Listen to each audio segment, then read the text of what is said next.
एकांश के लिए दिन काफी थका देने वाला था, तो वो थक कर काफी गहरी नींद में सोया हुआ था। लेकिन यष्टि बेचैन होकर उसे ही देखे जा रही थी। उसकी आंखों में नींद का एक कतरा भी नहीं था। एकांश के उन कुछ शब्दों ने ही उसकी नींद उड़ा दी थी। अब जब तक वो अपनी लव गुरु सिया से बात नहीं कर लेती, उसे चैन नहीं आने वाला था। यष्टि तो ये भूल गई थी कि वो खुद भी एकांश से नाराज थी, उसे अकेले छोड़कर जाने के लिए। यष्टि ने ही एकांश को गलत समझ लिया था कि वो उसके करीब होने की कोशिश कर रहा है, जबकि उस समय तो एकांश सिर्फ इस बात का शुक्रिया कर रहा था कि यष्टि एकदम ठीक है। उसे यष्टि पर बहुत गर्व हो रहा था, लेकिन यष्टि ने सब कुछ मिट्टी में मिला दिया था। एकांश की आंख रात में हल्की हल्की आ रही चूड़ियों के शोर से खुली। यष्टि ने अपने हाथों में ढेर सारी चूड़ियां पहन ली थी। अब ये तो उसने एकांश को प्रोवोक करने के लिए ही किया था कि वो गुस्से में आकर उसके हाथ से उन्हें निकालने की कोशिश करेंगे, क्योंकि उसे पता था कि एकांश को शोर से उलझन होती है।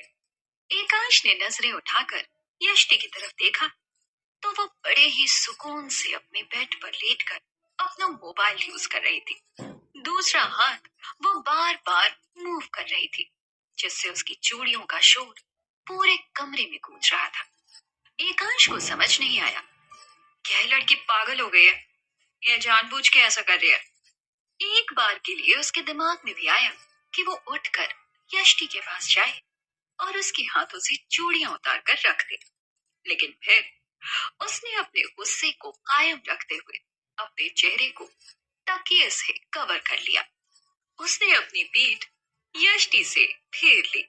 एकांश को ऐसा करते देखकर यष्टि को लगा कि उसकी ये ट्रिक काम नहीं करने वाली है, तो अब उसने अपने फोन को साइड में रख दिया और सोने की सोची।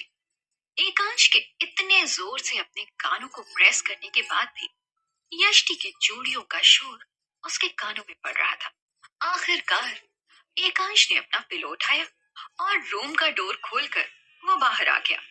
उसने उस कमरे का रुख किया जिसमें पहले यष्टि रुकी थी जब वो उस घर में आई थी। ये रूम एकांश और श्रेया के रूम के बीच में था। एकांश जाकर आंखें बंद करके बेड पर लेट गया था। सोफे पर सोने की वजह से उसकी खुद की कमर भी काफी अकड़ गई थी, तो इस बेड पर तो उसे जन्नत में होने का एहसास हो रहा था। एक बार फिर एकांश सो गया। अगले दिन संडे था, तो एकांश का जल्दी उठने का कोई इरादा नहीं था। इधर यष्टि अभी भी सोने की कोशिश कर रही थी। जैसे तैसे आखिर उसे नींद आ ही गई। सुबह यष्टि तो अपने टाइम पर उठ चुकी थी और हमेशा की तरह वो रेडी होकर रूम से बाहर आई। उसके कदम श्रेया के रूम की तरफ बढ़ रहे थे जब उसे अपने पहले रूम का डोर हल्का सा खुला हुआ दिखाई दिया, जिसमें एकांश सोया हुआ था। उसने हल्के खुले हुए डोर से झांक कर देखा तो एकांश वहां काफी सुकून से सोया था। उसने अपनी शर्ट को रिमूव कर दिया था। पूरे बेड को उसके लंबे चौड़े शरीर ने घेर रखा था। शायद अगर यष्टि उसके साथ सोती तो उसके लिए कोई जगह नहीं बचती, जिस तरह से वो उसे घेर कर सो रहा था। यष्टि अपने आप को उस रूम के अंदर आने से रोक नहीं पाई, तो एकांश के बेड के नजदीक गई और एकांश के सिरहाने से लगकर वो उसके करीब ही बैठ गई। उसकी नजरें एकांश के चार्मिंग फेस को देख रही थी। वो सोते हुए कितना शांत और अट्रैक्टिव लग रहा था। यष्टि को उसका चार्म अपने करीब खींच रहा था। एकांश के चेहरे की रंगत इस समय लाल थी, क्योंकि जिस रूम में वो सोया था उसका एसी काम नहीं कर रहा था और शायद इसी वजह से वो अपनी शर्ट को रिमूव करके सोया था। गर्मी से उसके चेहरे की रंगत लाल पड़ गई थी। उसकी गर्दन की स्किन भी लाल पड़ चुकी थी। यष्टि ने हाथ बढ़ाकर एकांश के चेहरे को अपने हाथ से छुआ। उसकी उंगलियां एकांश के चेहरे को सहला रही थी। एकांश सोते हुए भी यष्टि के छूने के एहसास को महसूस कर पा रहा था। एकांश की आंख नहीं खुलती अगर यष्टि के हाथों में पहनी हुई चूड़ियां एक बार फिर से शोर नहीं करती। और इस बार तो एकदम एकांश के कानों के नजदीक। एकांश जाग गया था और आंख खोलने से पहले ही एकांश ने यष्टि के हाथ को कसकर पकड़ लिया, जिसे वो उसके चेहरे पर फिरा रही थी। एकांश ने अगले ही पल उसे खींचकर बेड पर अपने नीचे दबा लिया। यष्टि तो अचानक हुए इस हरकत से संभल भी नहीं पाई। वो इस समय एकांश के नीचे दबी हुई थी। एकांश का पूरा वेट यष्टि के ऊपर था। यष्टि की सांसें गले में अटक गई। एकांश ने यष्टि के दोनों हाथों को कसकर पकड़ रखा था। वो इस समय बेड में एकांश के पूरे प्रेशर से दबी हुई थी। उसके हाथों की रंगत भी सुर्ख होने लगी थी। एकांश ने यष्टि के चेहरे के ऊपर अपने चेहरे को लाते हुए कहा, अब इसे तुम क्या कहोगी? कहीं तुम भी तो मेरा सोते हुए फायदा उठाने की कोशिश नहीं कर रही थी? वो मैं मैं मैं वो यष्टि की आवाज उसके गले में ही अटक गई। एकांश ने यष्टि से कहा, क्या मैं कर रही हूँ? मैंने कहा था कि मैं तुम्हें हाथ नहीं लगाऊंगा। तो क्या तुमसे मेरे बिना रहा नहीं गया जो मेरे पास मेरे रूम में चली आए? आखिर चाहती क्या हो तुम? मुझे कंफ्यूज करना बंद कर दो यष्टि। यष्टि ने एकांश को जवाब दिया, वो मैं आपको जगाने आई थी। तो जगाया क्यों नहीं? किस बात का इंतजार कर रही थी तुम? और मेरे चेहरे को छूकर क्या एहसास करवाने की कोशिश कर रहे थे तुम्हारे हाथ? एकांश ने दांत भींचते हुए यष्टि से पूछा। ऐसा कुछ नहीं है, वो मैं बस देखना चाह रही थी कि आपको फीवर तो नहीं है। यष्टि ने बातें बनाते हुए कहा, तो तुम्हें मुझे देखकर लगा कि मुझे फीवर होगा, इसलिए तो मैंने अपनी शर्ट उतारी थी, क्योंकि फीवर में लोग यही तो करते हैं ना। बेटर होगा कि तुम ये कहानियां श्रेया को सुनाओ, मेरे साथ ये सब नहीं चलेगा। एकांश ने यष्टि के बहानों के जवाब में कहा। यष्टि ने एकांश के चेहरे की तरफ देखते हुए कहा, मैं कोई कहानी नहीं सुना रही हूँ, सच में देखो आपका चेहरा एकदम लाल पड़ा हुआ है। एकांश ने यष्टि की बात को बीच में काटते हुए कहा, फिर तो इस समय तुम्हारा चेहरा भी लाल पड़ चुका है, तो क्या तुम्हें भी फीवर है? यष्टि अब काफी एम्बैरस हो चुकी थी। उसने एकांश से इंसिस्ट करते हुए कहा, एकांश प्लीज छोड़िए मुझे, श्रेया उठ गई होगी और मुझे ढूंढ रही होगी। तुमने इतनी चूड़ियां क्यों पहनी है? तुम्हें पता है कि मुझे तुम्हारी चूड़ियां का शोर सोने नहीं देता। फिर तुमने ये सब जानबूझ कर किया है ना? तुम नहीं चाहती थी कि मैं उस रूम में तुम्हारे साथ सो, फिर तुम मेरे पीछे पीछे इस रूम में क्यों आए हो? एकांश ने यष्टि को छोड़ने वाली बात को इग्नोर करते हुए उससे अगला सवाल पूछ लिया। यष्टि अभी भी बस यही सोच रही थी कि एकांश किसी तरह उसे जाने दे। उसने एकांश से एक बार फिर कहा, मैं कौन होती हूँ आपको आपके रूम से बाहर निकालने वाली? अब प्लीज मुझे जाने दीजिए। एकांश की नजर यष्टि के हाथों पर पड़ी, जो उसने अपने हाथों से कब से पकड़े हुए थे। यष्टि के हाथ एकांश के कसकर पकड़ने से लाल पड़ गए थे। एकांश ने उन्हें छोड़ दिया, लेकिन अभी भी वो यष्टि को घेरे हुए था। उसने यष्टि की नाजुक कलाई को अपने हाथ से पकड़ते हुए उसके हाथ से उसकी चूड़ियां उतार दी। सिर्फ एक ही चूड़ी उसके दोनों हाथों में उसने छोड़ी थी। पिछली बार तो यह सब एकांश ने यष्टि की नींद में किया था, लेकिन अब यष्टि के जागते हुए ही एकांश यष्टि की चूड़ियों को उसके हाथ से निकाल रहा था। सिवाय ये करने के एकांश ने यष्टि के साथ कुछ नहीं किया, लेकिन एकांश का इस तरह अपने करीब आना यष्टि को जरूर बेचैन कर गया था। यष्टि की चूड़ियां उतारने के फौरन बाद ही एकांश ने यष्टि को छोड़ दिया। यष्टि वहां से ऐसे भागी जैसे उसके पीछे कोई मुसीबत पड़ गई हो। एकांश फिर से बेड पर उसी पोजीशन में लेट गया। बेड के आधी साइड में यष्टि की चूड़ियां बिखरी पड़ी थी, जो एकांश ने उसके हाथ से अभी अभी निकाली थी। एकांश ने पिलो से अपने चेहरे को कवर कर लिया। इधर यष्टि एकांश के रूम से बाहर आई तो उसके लिए अपने आप को संभालना बहुत मुश्किल हो रहा था। उसके दिल की धड़कनें और सांसें दोनों एक ही स्पीड से चल रहे थे। ऐसा लग रहा था जैसे उसका दिल अभी उछलकर बाहर आ जाएगा। Oh God, जो अभी हुआ वो सच था। एकांश को मैं कैसे रेजिस्ट करूंगी? मुझे जल्दी से से बात करनी होगी इस बारे में। यष्टि अपने आप को समझाते हुए श्रेया के रूम में आ गई। यष्टि ने देखा श्रेया पहले ही जाग चुकी थी। उसके हाथ में उसके साइड टेबल पर रखी हुई उसके मम्मी पापा की फोटो थी, जिसे देखते हुए उसके चेहरे पर उदासी छाई हुई थी। यष्टि उसे ऐसे नहीं देख पा रही थी। वो फौरन उसके पास गई और उसने जाकर उसे अपनी बाहों में भर लिया। मैं हूं ना तुम्हारी माँ। बेटा उदास मत हो, मुझे तुम्हारा हंसता खेलता चेहरा पसंद है। बोलते हुए यष्टि ने श्रेया के गालों को किस किया। अब तक एकांश भी वहां आ चुका था। उसने डोर पर खड़े होकर ही यष्टि की बात सुन ली थी। एकांश तेज कदमों से आगे बढ़ते हुए श्रेया के पास पहुंच गया था। उसने भी श्रेया को अपनी बाहें फैलाकर अपने गले लगा लिया। ये घेरा सिर्फ श्रेया ही नहीं बल्कि यष्टि को भी अपने अंदर समा रहा था। श्रेया अब थोड़ी शांत हो गई थी। यष्टि को भी एकांश की बाहों में बहुत सुकून मिल रहा था। वो उसकी बाहों में अपने आप को बहुत सुरक्षित महसूस करती थी। तो दोस्तों आज के इस एपिसोड की कहानी बस यहीं तक। कहानी के अगले एपिसोड के साथ फिर मिलती हूँ। दोस्तों मेरा नाम है मोनिका और मैं आपके लिए लेकर आई हूँ इस कहानी का अगला एपिसोड।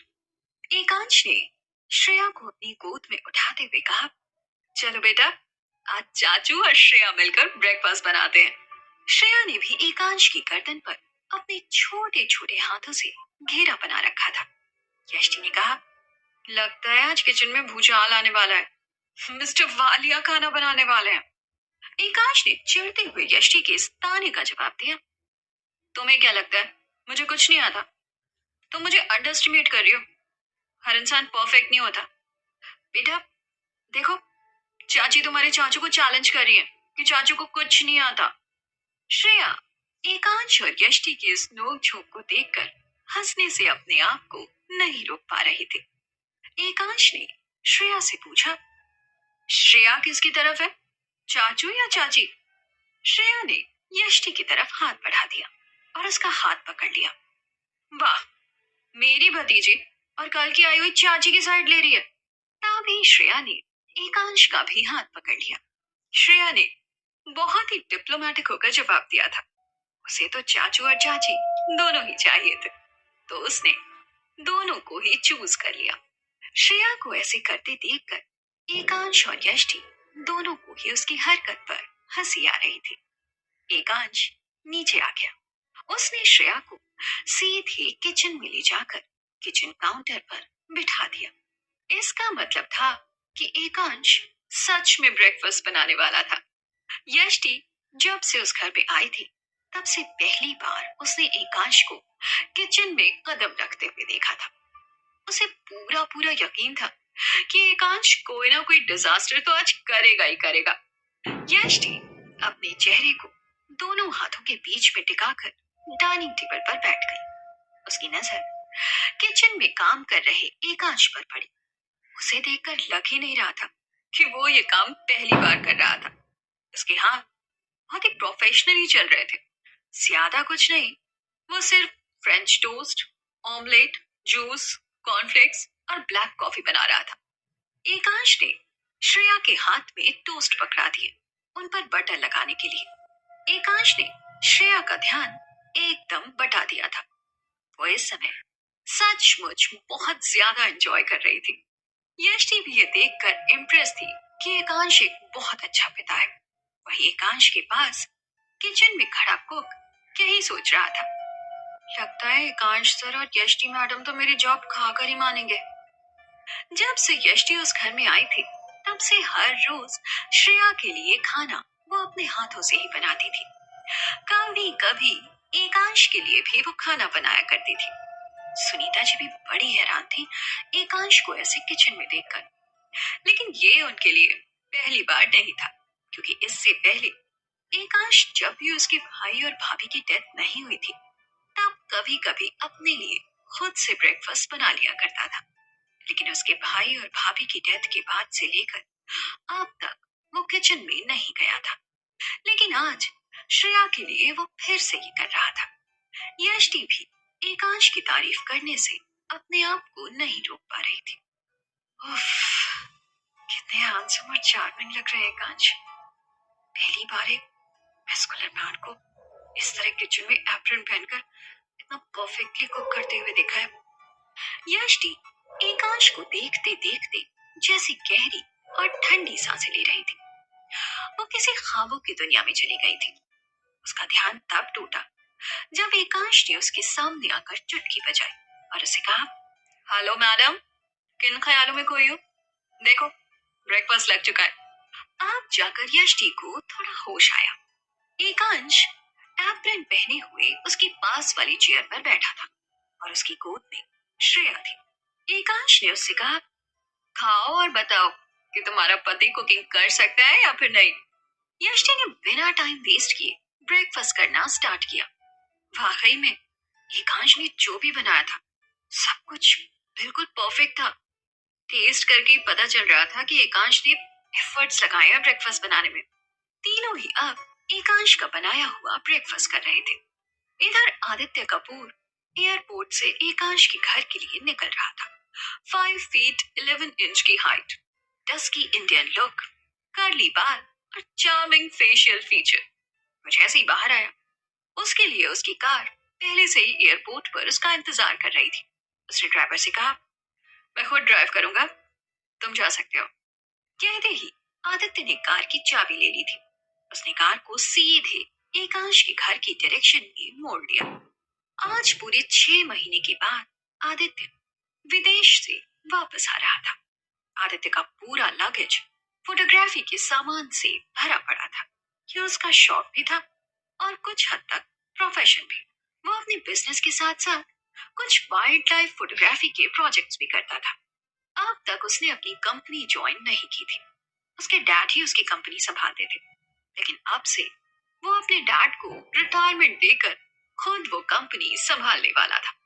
आदित्य की कार को एयरपोर्ट से एकांश के घर तक का सफर तय करने में 1 घंटे का वक्त लगा। लेकिन ठीक एकांश के घर के बाहर ही उसकी कार एक स्कूटी से टकरा गई। टक्कर थोड़ी तेज हुई थी। ये स्कूटी पर बैठी हुई लड़की वहीं रोड पर गिर गई, जिसकी वजह से उसकी कोहनी इंजर्ड हो गई थी। वो रोड पर पड़ी हुई दर्द से कराह रही थी। जब आदित्य फौरन कार से निकलकर बाहर आया, उसने देखा सामने रोड पर एक खूबसूरत लड़की दर्द से कराह रही है।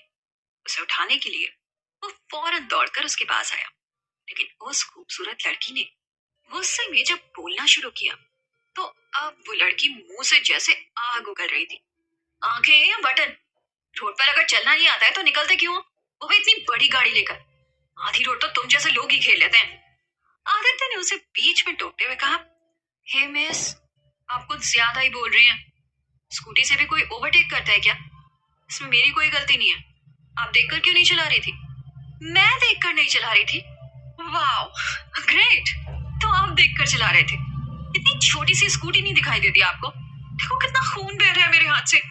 बोलते हुए वो लड़की अपनी कोहनी की तरफ इशारा कर रही थी। सच में उसके हाथ में चोट लगी थी। उससे खून भी रिस रहा था। आदित्य ने जब ये नोटिस किया, तो उसने अपनी पॉकेट से अपना रुमाल निकाला और उसे उस लड़की की चोट पर लगा दिया। अब आदित्य ने पॉकेट से अपना फोन निकाला और एक आदमी से उस लोकेशन का एड्रेस बताते हुए कहा, यहाँ एक स्कूटी है, उसको ले जाकर रिपेयर करवा दो। एड्रेस में भेज दूंगा जहाँ से ड्रॉप करवाना है। बोलते हुए आदित्य ने फोन रख दिया। ये लड़की कोई और नहीं बल्कि सिया ही थी, जो इस समय यष्टि के घर की तरफ ही जा रही थी, इस बात से अनजान कि उसके साथ ऐसा कुछ होने वाला था। सिया मन ही मन सोच रही थी, कितना हैंडसम है ये लड़का, लेकिन उतना ही घमंडी भी है। हर हैंडसम लड़के का घमंडी होना जरूरी है क्या? ये सब सोचते सोचते उसने सच में बोल दिया। आह, आदित्य को लगा कि वो उसे देखकर इस तरह से चेहरे बना रही है। आदित्य ने उससे कहा, चलो मैं आपको हॉस्पिटल लेकर चलता हूँ। आपकी स्कूटी रिपेयर होने के बाद आपके घर पे डिलीवर हो जाएगी। नहीं, मुझे कहीं नहीं जाना, मैं खुद से जा सकती हूँ।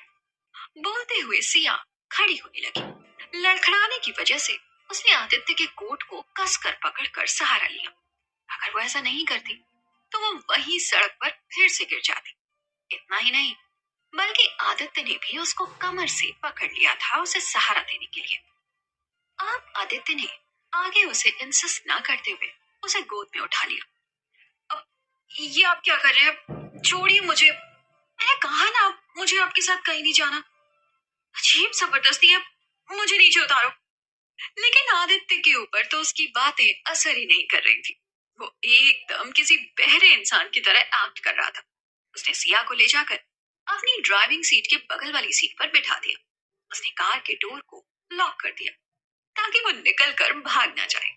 आदित्य ने अपने चेहरे पर सख्त एक्सप्रेशन लाते हुए कहा, चुपचाप बैठी रहो, वरना मुझे किसी और रास्ते से तुम्हें चुप कराना पड़ेगा। अजीब गुंडा करती है, बड़ा डोमिनेटिंग आदमी है। जब से टकराया है अपनी चला रहा है और अब मुझे बोलने भी नहीं दे रहा। सिया ये सब बातें अपने मन में बोल रही थी। तो दोस्तों आज के इस एपिसोड में बस इतना ही। कहानी के अगले एपिसोड के साथ जल्द मिलती हूँ आपसे। दोस्तों मेरा नाम है मोनिका और मैं आपके लिए लेकर आई हूँ इस कहानी का अगला एपिसोड। आदित्य कार को ड्राइव करने की कोशिश कर रहा था। कोशिश वर्ड इसलिए क्योंकि सिया उसे ऐसा करने नहीं दे रही थी। उसके हाथ स्टीयरिंग व्हील को पकड़े हुए थे, जो कि आदित्य को बहुत ज्यादा गुस्सा दिला रहा था। आदित्य ने सिया को एक बार फिर से वार्न किया, तुम चुपचाप अपनी सीट पर बैठ जाओ, वरना वरना वरना क्या कर लेंगे आप? सिया ने थोड़ा गुस्से में कहा। अब तो आदित्य ने कार को साइड में लगा दिया और सिया की तरफ बढ़ा। सिया थोड़ा घबरा कर अपनी पीठ को कार की डोर की तरफ कर लेती है, लेकिन उसे समझ नहीं आ रहा था कि आखिर वो किसका चेहरा देखकर निकली थी जो उसका सामना आज आदित्य से हो गया। आदित्य ने कार के डोर्स को पहले ही लॉक किया हुआ था, क्योंकि उसे पता चल चुका था कि जो लड़की उसकी बगल वाली सीट पर बैठी हुई है वो पूरी पागल है। कोई भरोसा नहीं कि कब चलती कार से ही कूद जाए। सिया ने जब आदित्य के इतने लंबे चौड़े शरीर को अपनी तरफ झुकते हुए देखा तो उसने आओ देखा न ताओ बस शोर मचा दिया। आदित्य के कानों में जैसे ही सिया की ये चीख पड़ी, उसने गुस्से में सिया के होंठों को अपने हाथ से कस कर दबा दिया, सिया को शांत करने के लिए। सिया कुछ टाइम तक तो चीखने की कोशिश करती रही, लेकिन इसके बाद जब उसे कोई फायदा होता नहीं दिखा तो वो खामोश हो गई। आदित्य ने उसे समझाते हुए कहा, देखो मैं तुम्हारे मुंह से अपना हाथ हटा रहा हूँ, उम्मीद करता हूँ कि तुम चीखोगी नहीं, वरना। इसके आगे आदित्य ने कुछ नहीं कहा। कुछ तो सिया को भी सोचना था ना। सिया ने हाँ में सिर हिलाया। आदित्य ने उसे छोड़ दिया। अब सिया शांत होकर चुपचाप अपनी सीट पर बैठ गई, एक अच्छी बच्ची की तरह। इसी नोक-झोंक के बीच आदित्य की कार हॉस्पिटल के सामने पहुंच चुकी थी। वो सिया को अपने साथ लेकर हॉस्पिटल में गया और उसने डॉक्टर से उसके हाथ की ड्रेसिंग करने के लिए कहा। डॉक्टर ने सिया की ड्रेसिंग कर दी, लेकिन तभी बाहर खड़े आदित्य को उसके चीखने की आवाजें आनी शुरू हो गई। वो ऐसे चीख रही थी जैसे कोई तूफान आ गया हो। अब तो आदित्य को यकीन हो गया कि ये लड़की सच में पागल है। वो गुस्से में पांव पटकता हुआ अंदर गया तो देखा सिया चेयर के ऊपर खड़ी थी और डॉक्टर नीचे अपने हाथ में इंजेक्शन लेकर खड़ा था। उस कंडीशन को देखकर ही आदित्य समझ गया तो ये लड़की इंजेक्शन लेने से डर रही है। डॉक्टर ने आदित्य को देखते ही बोला, देखिए मिस्टर आदित्य, आपकी वाइफ के लिए ये इंजेक्शन लेना बहुत जरूरी है, वरना इनके घाव में इन्फेक्शन हो सकता है। लेकिन ये है कि बच्चों की तरह डर रही हैं। आदित्य और सिया दोनों के मुंह से एक ही शब्द साथ में निकला, वाइफ। आदित्य ने एटीट्यूड में जवाब दिया, डॉक्टर, ये कोई मेरी वाइफ नहीं है। ये बस मुझे रोड पर पड़ी हुई मिली थी इस हालत में, तो मैं इसे यहाँ ले आया। आदित्य ने जवाब दिया ही था कि तभी सिया ने बोलना शुरू किया, बड़ी मिली थी का क्या मतलब है? आपने मेरी स्कूटी को हिट किया था। कितना झूठ बोलते हो आप। ओ गॉड, थोड़ा डरो भगवान से। मैंने नहीं कहा था कि तुम मेरी कार के आगे जंप लगा दो। अगर स्कूटी चलानी नहीं आती है तो फिर चलाते क्यों? न जाने डेली ऐसे कितने हादसे करती होगी तुम। आदित्य ने गुस्से में अपनी मुट्ठियां भींचते हुए कहा, तो क्या पूरी सड़क आपने खरीद ली है जो आप डिसाइड करोगे कि इस पर कौन चलेगा और कौन नहीं? मैं भी सरकार को टैक्स पे करती हूँ, मेरा भी उतना ही हक है जितना आपका। सिया को तो आदित्य की बातें सुनकर और भी गुस्सा आ रहा था। अब डॉक्टर ने बीच में बोलना शुरू किया, देखिए मिस्टर एंड मिस, अगर आप दोनों की लड़ाई हो गई हो तो आप ये इंजेक्शन लगवा लो, जो बाकी पेशेंट्स को भी देखना है। आदित्य ने डॉक्टर की बात को सुनकर सिया के हाथ को कसकर पकड़ लिया और डॉक्टर से कहा, डॉक्टर जल्दी से इंजेक्शन लगाइए। सिया एक बार फिर डर से चीखी तो आदित्य ने उसके मुंह को एक बार फिर से अपने हाथ से कवर कर दिया। अब सिया ने डर की वजह से आदित्य की शर्ट को कसकर अपनी मुट्ठी में भर लिया। उसने आंखें भींच ली थी क्योंकि अगर वो देखती तो उसे और भी ज्यादा दर्द होता। इधर आदित्य उसके उस फेस को बड़े ही गौर से देख रहा था जब उसने डर से अपनी आंखें बंद कर ली थी। सिया आदित्य के काफी नजदीक थी जब उसने आदित्य की शर्ट को अपनी मुट्ठी में पकड़ा हुआ था। आदित्य ने अब जाकर सिया के चेहरे को ध्यान से देखा था। उसकी clear skin, well shaped eyebrow, पतली छोटी नाक, बड़ी बड़ी आंखें और पतले गुलाबी होठ। तो इस लड़की को डर भी लगता है। मुझे तो लगता है कि इसे सिर्फ चीखना और चिल्लाना आता है। आदित्य सिया के चेहरे की तरफ देखकर सोच रहा था। इधर सिया, जिसने अपनी आंखें बंद कर रखी थी, मन ही मन यही सोच रही थी, आदित्य, यही नाम है ना तुम्हारा? तुम्हें नहीं पता तुमने किससे पंगा लिया है? सिया देसाई नाम है मेरा। एक्सीडेंट के लिए तो तुम्हें माफ कर देती, लेकिन इस इंजेक्शन के लिए मैं तुम्हें छोड़ने वाली नहीं। इसका बदला तो मैं तुमसे लेकर रहूंगी। सिया अभी भी आंखें बंद करके बस आदित्य से इस इंजेक्शन का बदला कैसे लेगी यही सोच रही थी, जिसका उसे एहसास भी नहीं हुआ कि कब उसे डॉक्टर लगाकर जा भी चुका था। लेकिन आदित्य अभी भी उसे ऐसे ही पकड़े हुए था। उसे सिया के चेहरे के वो क्यूट एक्सप्रेशन बेहद भा रहे थे। अब आदित्य ने सिया से कहा, ओपन योर आईज, डॉक्टर जा चुके हैं, लग गया तुम्हें इंजेक्शन। क्या सच में हो गया? बोलते हुए सिया ने हल्के से आंख खोली।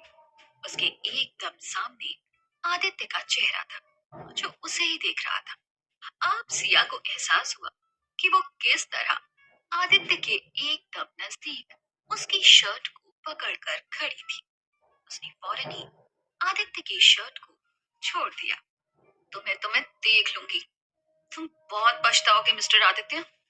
सिया आदित्य को जाते जाते भी बड़े ही क्यूट अंदाज में धमकियां दे रही थी, जो आदित्य को हंसने से नहीं रोक पा रही थी। उसने सिया से पूछा, तो तुम मुझसे इस इंजेक्शन का बदला लोगे? हाँ, इंजेक्शन का भी और एक्सीडेंट का भी।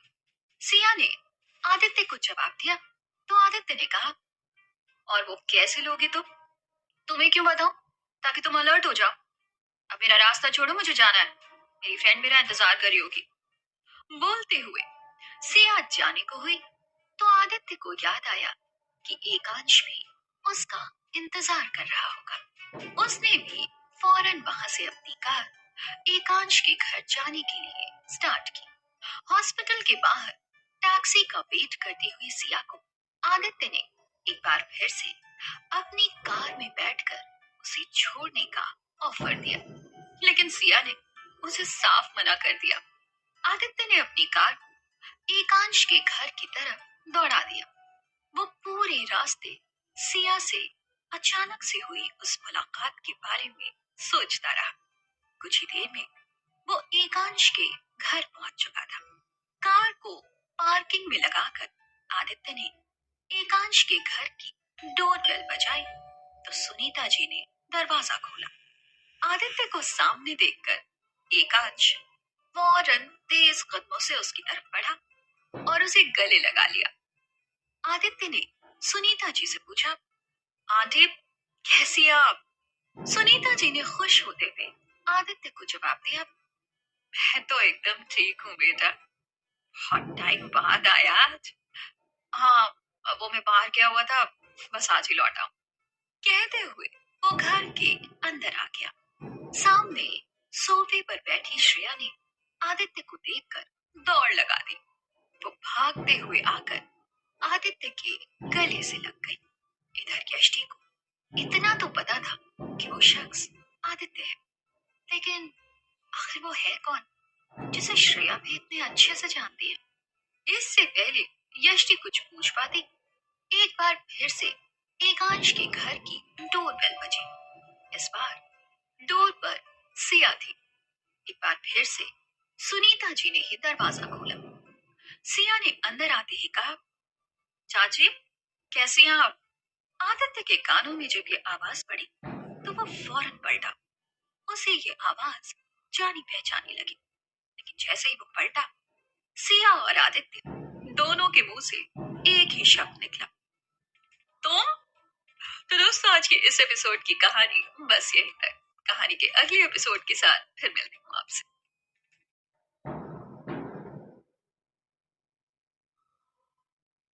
दोस्तों मेरा नाम है मोनिका और मैं आपकी दोस्तों अभी खरीदिए कोई भी कॉइन पैक और एंजॉय कीजिए एड फ्री लिसनिंग। मैं मोनिका और मैं आपके लिए लेकर आई हूँ इस कहानी का अगला एपिसोड। आदित्य और सिया की रिस्पॉन्स को देखकर यष्टि और एकांश दोनों एक दूसरे के चेहरे की तरफ ही देख रहे थे। उन्हें लगा दोनों एक दूसरे को कैसे जानते हैं। तभी सिया ने बोलना शुरू किया, यू चिपको इंसान, तुम मेरा पीछा करते हुए यहाँ भी आ गए। मैंने मना किया था ना कि मुझे लेफ्ट नहीं चाहिए, फिर भी तुमने मेरा पीछा किया। यार तुम अपने आप को बहुत ज्यादा इंपॉर्टेंस देती हो। तुम्हारे अलावा और भी लोग हैं इस दुनिया में, और मैं कोई तुम्हारा पीछा नहीं कर रहा था, मुझे यहीं आना था। कहीं ऐसा तो नहीं कि तुम मेरा पीछा करते हुए यहाँ आई हो? वैसे भी तुम्हें मुझसे इंजेक्शन का बदला लेना था ना? आदित्य ने सिया के जवाब में कहा। एकांश और यष्टि कभी उन दोनों को देखते तो कभी एक दूसरे को। किसी को भी समझ नहीं आ रहा था कि आखिर ये किस बारे में बात कर रहे हैं। जहां तक एकांश को पता था, आदित्य आज ही ऑस्ट्रेलिया से वापस आया था, तो वो सिया से कब मिला? सिया ने जवाब दिया, मैं यहाँ अपनी फ्रेंड से मिलने आई हूँ, तुम्हारा पीछा करते हुए नहीं आई।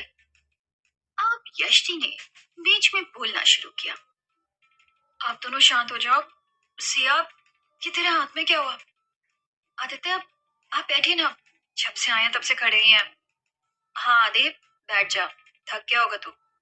एकांश ने यष्टि की हाँ में हाँ मिलाते हुए कहा। आदित्य जाकर सोफे पर बैठ गया। अब एकांश ने आदि का यष्टि और सिया से इंट्रोडक्शन करवाया। Meet my friend Aditya Kapoor. Yashti ने फौरन आदित्य से हेलो कहा और अब यष्टि ने सिया का आदित्य से इंट्रोडक्शन कराया। ये मेरी फ्रेंड है सिया देसाई। मुझे नहीं पता कि आप लोग कैसे मिले और कहाँ मिले, क्या आप लोग हमें बताएंगे? सिया ने बोलना शुरू किया। मैं बताती हूँ कि हमारी मुलाकात कैसे हुई। आदित्य ने भी बीच में बोला, हाँ ताकि तुम एक साइड की स्टोरी सुनाओ, मैं बताता हूँ असल में हुआ क्या था। सिया ने जिद करते हुए कहा, नहीं मैं बताऊंगी। आदि भी जिद पर आ गया और बोला, नहीं मैं। दोनों में बहस जारी थी जब एकांश ने बीच में टोकते हुए कहा, यार ऐसे तो मैं और यष्टि भी नहीं लड़ते जैसे तुम लोग लड़ रहे हो। Act like a mature person। Siya तुम पहले बताओ क्या हुआ था। यष्टि ने भी एकांश की बात के जवाब में कहा, wow, act like a mature person, जैसे खुद बड़े मेच्योर हैं आप। एकांश ने बीच में यष्टि को टोकते हुए कहा, अब तुम मत शुरू हो जाओ। मैंने ऐसा कौन सा इमेच्योर एक्ट किया? यष्टि ने अपने हाथ बांधते हुए कहा, मेरे पास पूरी लिस्ट है ऐसे कामों की। बताओ, कहां से शुरू करें? शुरू से। एकांश ने अपने दोनों हाथों को आपस में बांधते हुए यष्टि से कहा। अब जब एकांश और यष्टि ने भी लड़ना स्टार्ट किया, तो सिया और आदित्य ने बीच में बोला, यार, तुम हमारे टॉपिक से अपने टॉपिक पर कैसे आ गए? ये सब इस आदित्य की वजह से हुआ है। आदित्य ने सिया की तरफ उंगली पॉइंट करते हुए कहा, ये सब तुम्हारी वजह से हुआ है। अब तो बीच में श्रेया को ही इन्वॉल्व होना पड़ा। उसने सेंटर टेबल पर अपने हाथ पटकते हुए थोड़ा शोर किया। जब सबका ध्यान उसकी तरफ गया, एकांश, यष्टि, आदि और सिया सब एकदम से शांत हो गए। श्रेया मुंह फुलाकर सबको देख रही थी, जैसे उसे इन सब की हरकत पर गुस्सा आ रहा हो, लेकिन ऐसा करते हुए वो बहुत क्यूट लग रही थी। आदि ने जाकर उसे गोद में उठा लिया और कहा, बेटा, मामा को माफ कर दो। आई एम सॉरी, आते ही शोर मचाकर श्रेया को परेशान कर दिया। श्रेया ने सब कुछ भूलकर आदि को गले लगा लिया। आदित्य मीरा कपूर और एकांश की भाभी का भाई था। आदित्य मीरा से बड़ा था और एकांश की भाभी से उम्र में छोटा था। जब से मीरा कपूर ने एकांश के साथ अपना रिलेशन तोड़ा था, तब से उसकी मीरा से कोई बात नहीं हुई थी। मीरा कपूर को उनकी फैमिली ने बेदखल कर दिया था, क्योंकि उसने अनिरुद्ध को चुना था। आदित्य और एकांश में पहले से ही काफी अच्छी दोस्ती थी। अब जब सब लोग शांत हो गए थे, तो यष्टि ने कहा, मैं सबके लिए कुछ बना कर लाती हूँ, आप लोग बैठकर बातें कीजिए, मैं भी साथ चलती हूँ। बोलते हुए सिया भी उसके साथ बोली। किचन में पांव रखते ही सिया ने बोलना शुरू किया, यार, क्या आदित्य पागल है? मेरे हाथ में जो चोट लगी है ना, वो इसी की वजह से लगी है। वो कैसे? यष्टि ने सिया से पूछा, तो सिया ने बताना स्टार्ट किया। इधर सिया और यष्टि के जाते ही आदित्य ने एकांश को बताना शुरू किया। यष्टि भाभी की दोस्त मुझे कुछ पागल लगती है यार, उसका नाम सिया है। एकांश ने आदित्य से कहा, हाँ वही सिया, ये कुछ दिमाग से ढीली है क्या? आदित्य ने एकांश से पूछा, ऐसा क्या कर दिया उसने? एकांश ने सवालिया नजरों से आदित्य से पूछा, ती स्कूटी लेकर मेरी कार के आगे कूद पड़ी, उसके बाद से ही मुझसे लड़ रही है। एक तो मैं इसको हॉस्पिटल लेकर गया, उसके बाद इंजेक्शन लगवाने में इसने इतने ड्रामे किए। गॉड, इससे जो शादी करेगा ना, कैसे झेलेगा इसे? तब से बोल रही है कि मुझसे इंजेक्शन का बदला लेगी। Can you believe it? Aditya बोलता ही जा रहा था। वैसे तो वो इतनी जल्दी पेशेंस खोने वालों में से नहीं था, लेकिन सिया ने उसका पैनिक बटन अच्छे से दबा दिया था। इंजेक्शन का बदला? बोलते हुए एकांश अपनी हंसी नहीं रोक पा रहा था। एग्जैक्टली, मेरा भी यही हाल हुआ था सुनकर, आदित्य ने जवाब दिया। दोनों हंस ही रहे थे जब यष्टि और सिया वहां आ चुके थे। सिया के हाथ में कॉफी की ट्रे थी और यष्टि के हाथ में नाश्ते का सामान। दोनों को हंसते देखकर सिया के तो जैसे सीने पर सांप लौटने लगे। उसे लगा कि वो जरूर उसी का मजाक उड़ा रहा होगा, और हो भी यही रहा था। वो असल में उसी की बात पर हंस रहे थे। यष्टि ने नाश्ते को टेबल पर रखा, तो सिया ने फौरन कॉफी उठाकर आदित्य के सामने कर दी, लेकिन उसके पकड़ने से पहले ही सिया ने कप छोड़ दिया था, जिसकी वजह से वो कॉफी पूरी की पूरी आदित्य के कपड़ों पर गिर गई। कॉफी थोड़ी गर्म थी, जिसकी वजह से उसको अपने शरीर पर फौरन ही जलन महसूस होने लगी थी। सिया ने ये कर तो दिया था, लेकिन अब उसे इंस्टेंट रिग्रेट हो रहा था अपने किए पर।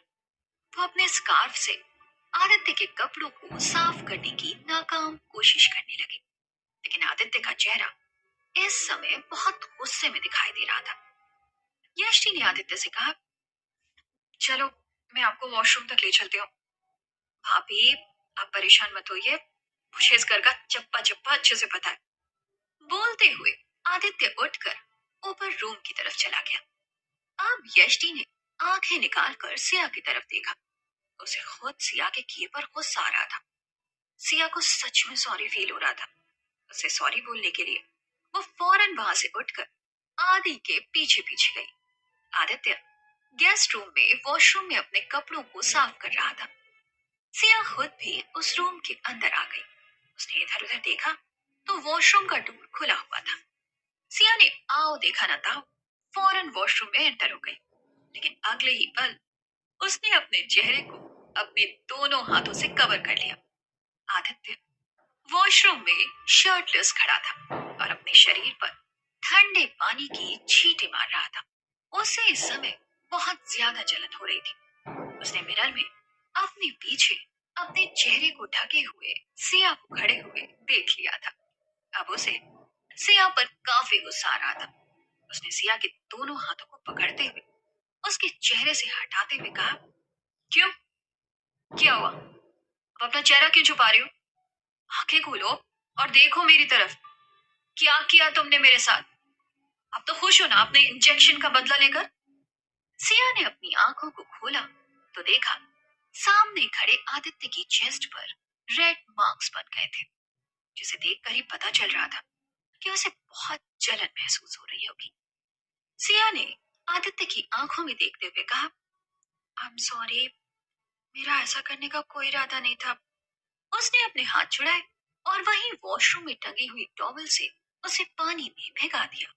अब वो आदित्य का हाथ पकड़कर उसे रूम में लेकर आई और उसे बेड पर आराम से लेटने के लिए कहा। क्या चल रहा है तुम्हारे दिमाग में? कहीं तो मुझे ऐसे देखकर लट्टू तो नहीं हो गई मेरे ऊपर? आदित्य ने एरोगेंट अंदाज में सिया से कहा तो सिया ने फौरन जवाब दिया, तुम अगर इस दुनिया के आखिरी इंसान भी होगी ना तब भी मैं तुम पर नहीं फिसलने वाली। अब चुपचाप से वो करो जो मैं बोल रही हूँ। आदि बेड पर आराम से लेट गया। उसने वो गीली टॉवल से उसके ऊपर की बॉडी को ढक दिया और ऊपर से फैन चालू कर दिया। अब जाकर आदित्य को थोड़ी राहत मिलनी शुरू हुई। सिया दौड़कर वहां से नीचे आई और फ्रिज से कुछ आइस क्यूब्स बोल में लेकर वापस रूम की तरफ दौड़ी। यष्टि उसके पीछे जाना चाहती थी जब एकांश ने उसका हाथ पकड़कर उसे रोक दिया। शी विल हैंडल, इसी बहाने दोनों में थोड़ी दोस्ती हो जाएगी। यष्टि वही एकांश के पास बैठ गई। तो दोस्तों आज के इस एपिसोड की कहानी बस यहीं तक।